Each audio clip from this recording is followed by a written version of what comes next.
Naginip ako, nasa taas daw ako ng building. Tapos tinitingnan ko yung parang yung kalsada, lupa, parang alo ng yung dagat. Tapos nakita ko may tumatakbong kabayo na may sakay. Pulang kabayo. Tulin, gano'n. Tapos pagtingin ko doon, nakagano'n ako sa building. Tapos pagtingin ko doon, malaking hole. Parang, hindi man butas, pero parang river na dry. Tapos nakagano'n lang siya. Tapos gano'n.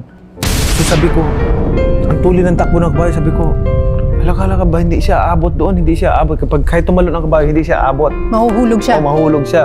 So, nakita ko, tumalon yung kabayo. Tapos pati yung may sakay. Tapos talagang hindi umabot yung kabayo doon sa kabilang side.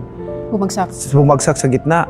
Tapos talagang flat na flat, gano'n. Tapos pati yung kabayo. Tapos yung sakay. Anong naramdaman nyo dun sa panaginip na yan?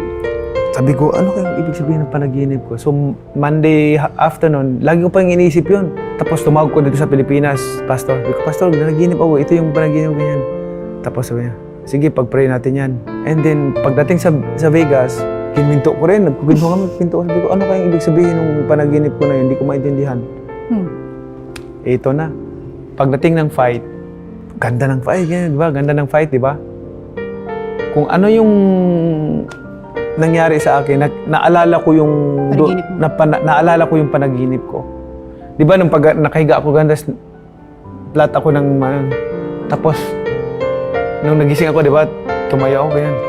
Tapos kung titingnan mo, reviewin mo yung fight, 'di ba, nag-smile ako ganun ako. Nag-smile ako doon sa TV. Sabi ko, kaya nung pagtayo ko, nag-smile ako kasi naalala ko yung panaginip ko. Ako pala yung nakasakay doon sa kabayo na pula.